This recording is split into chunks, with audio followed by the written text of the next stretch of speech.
नमस्कार दोस्तों। जब भी हमारे जीवन में हमें दुख होता है तो हम भी भगवान से यही कहते हैं कि हे प्रभु, तूने इतना दुख मुझे ही क्यों दिया। ऐसा ही एक व्यक्ति के साथ हुआ जो भगवान से रोते हुए कहता है कि हे प्रभु, मुझे इतना दुखी क्यों बनाया। आखिर मैंने तेरा क्या बिगाड़ा है, ये अन्याय हो रहा है।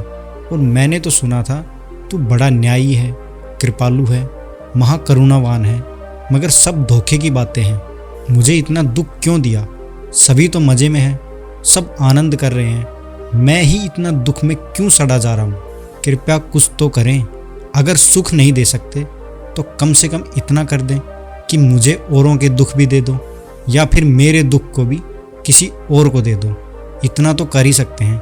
उसी रात उसने एक सपना देखा कि कोई आवाज़ आकाश से आ रही है कि सब लोग अपने अपने दुख लेकर मंदिर में पहुंच जाएं।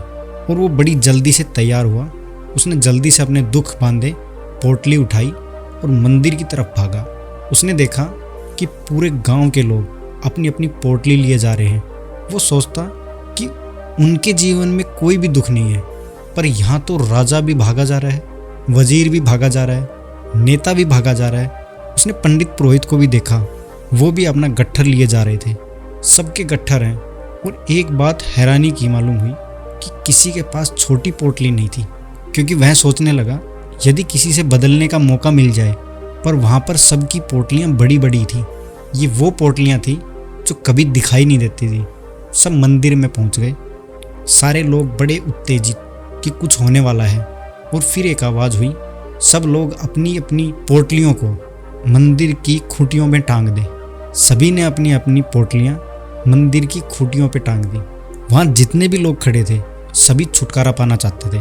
और फिर एक आवाज़ हुई, अब जिसको जिसकी पोटली चुननी हो चुन ले, बदल ले। और वो आदमी भागा और सारे लोग भी भागे।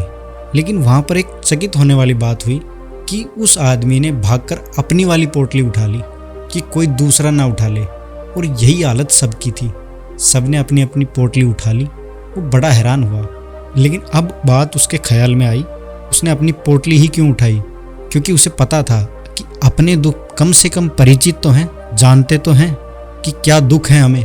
दूसरे का बड़ा पोटला और पता नहीं उसके भीतर क्या हो। अपने दुख कम से कम जान पहचान वाले तो हैं, क्योंकि उन तकलीफ़ों को देखकर हम जीवन भर जीते रहे हैं। धीरे धीरे उनका अभ्यास हो गया है और अब धीरे धीरे उन्हें उठाने का भी दुख नहीं है। सिरदर्द जिंदगी भर होता रहता है, तो धीरे धीरे आदमी भूल ही जाता है। एक अभ्यास हो जाता है और तब उसके भीतर समझ में आता है सबने अपनी अपनी पोटली क्यों उठा ली। सब डर गए कि कहीं दूसरे की पोटली में उससे ज़्यादा दुख तो नहीं। सभी ने अपनी अपनी पोटली उठाई और सब बड़े खुश थे कि अपनी पोटली वापस मिल गई। और सब अपने घर की तरफ चले गए।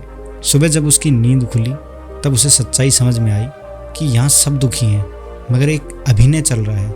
इस अभिनय में जो जाग गया उसके जीवन में ही संन्यास का जन्म हुआ है। और इसी अभिनय में जाग जाना ही संन्यास है। धन्यवाद।